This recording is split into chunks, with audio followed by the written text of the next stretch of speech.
Napoli fans around the world, welcome to Napoli Talk. And as you can tell, I am fully in the Christmas spirit.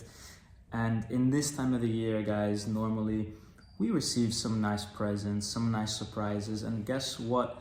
Nice surprise Napoli have left us yesterday. Alessandro Buongiorno got injured. He's going to be out for a few weeks, 4 at least, maybe 5 or 6.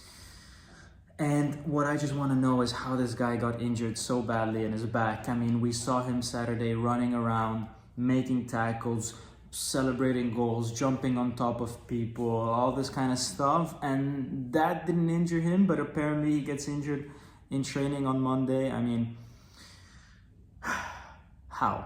How can whatever he did at training be more intense than a game against Udinese, where those guys are so physical, where you're jumping around with your teammates after those goals? But look, it happens. It's just one of those things. And that's going to give Conte a really big headache going forward, because now what do? We've seen against Lazio in the Coppa Italia that we still, to this day, cannot trust Juan Jesus, and actually we will probably never be able to have full trust in Juan Jesus. So what do? You cannot play Rafa Marin because Rafa Marin is right-footed and we need someone at the left side of the center backs. So what do?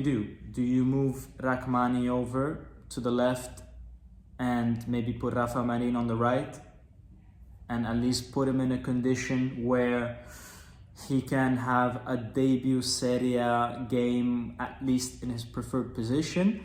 I don't see Conte putting him on the left side, to be honest. That's, I think, too much of a risk, different position, debut. Maybe it's better to put Rachmani there.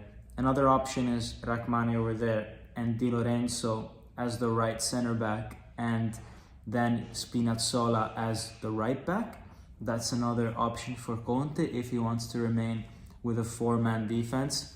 The other solution that Conte has, guys, is to go at 3 at the back with Oliveira, Rachmani and Di Lorenzo as the 3 center backs, which is basically how we started the season, with Spinazzola then as left wing back. So Spinazzola reintegrated into the team. This is someone that many thought was already going to be on his way out because he came to be a starter. He came to play in Conte's 3-5-2 system, and then Conte changed to 4 at the back and doesn't see him as a player in that system. But maybe could we require his services for the next few weeks as left wing back? Does Spinazzola have the match fitness to play like that for many weeks? Because, I mean, we don't really have much choices as in terms of replacements, with Mazzocchi being out. And if so, who's going to play right wing back? Would it be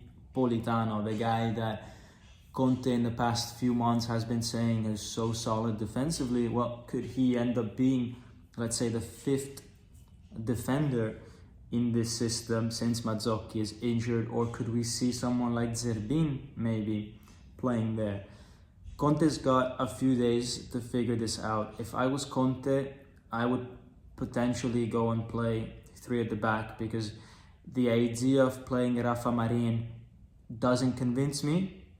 Not because I think he's a bad player, it's because if Conte has not made him play even 15 minutes of Serie A football so far, even once ahead of Rachmani, then probably he's not the ideal player for Conte. So let's not force things.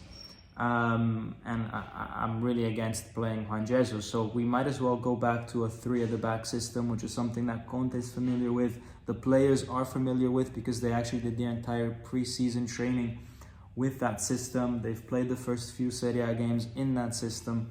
So I would go with the one that, gives Conte more certainties, and that's 3 at the back. I think he might go and do that. It'd be interesting now to see what happens with the other players in the team, right? Because, for example, McTominay, he's not played in this sort of system before. Under Conte, whenever he's played, Conte, like as soon as he came into the team, that's when Conte shifted to 4 at the back. So what happens to the midfielders in such a formation. That will be interesting to see who's going to play behind or next to Lukaku if we do play with a 3-5-2. Would it be someone like Neres? Would Scott McTominay go and play next to Lukaku, and maybe you have a three-man midfield of Lobotka, Gilmour and Guissa? Maybe Lobotka, Folorunsho, Anguissa. What happens to Neres at this point? Could it be Neres that plays next to Lukaku and McTominay plays in the midfield? All that has to be seen.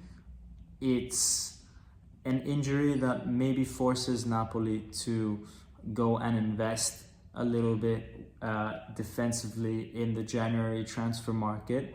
And I think it just shows that how much one player can give, the amount of problems that one injury can give a coach, how important one player can be for Napoli, to the point that if this guy gets injured, we're talking about not just who can replace him, but oh my god, we need to change system completely. But that's the impact that Buongiorno has with Napoli. Guys, another thing that I want to touch upon in this video very briefly is the Inter game.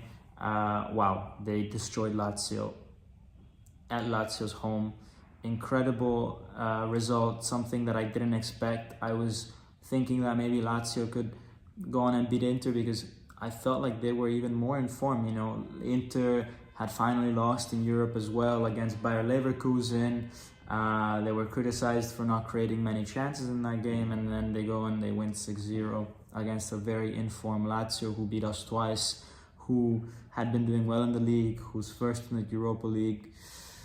And it just shows that Inter, I think, remain the favorite for the Scudetto because they've just got a team capable of, you know, going that extra step compared to everybody else on a good day. And it's a day where, you know, their main man, Lautaro, wasn't even, you know, the protagonist. You know, when you score 6 goals and your number 9 is, you know, not even the best player, and he's got potentially later on in the season to get back to his prime levels, then you think, wow, that's a scary team. And, you know, as a Napoli fan, I just hope they get a little bit distracted from the Champions League and that it takes away some of their energies. But potentially it could also fuel them, right? Because as they get further and further in the competition, they also gain confidence that they are an elite team, and they bring that level to the Serie A as well. But that's to be seen, guys. It's a long season ahead. I will speak to you guys in a few days, probably right after the next game. Until then, guys, enjoy maybe your last few days of studying, of work. Enjoy time with family if you're seeing family, and if not, guys, just you know, continue doing what you normally do. But that's everything from me, guys, and as always, Forza Napoli sempre. Ciao.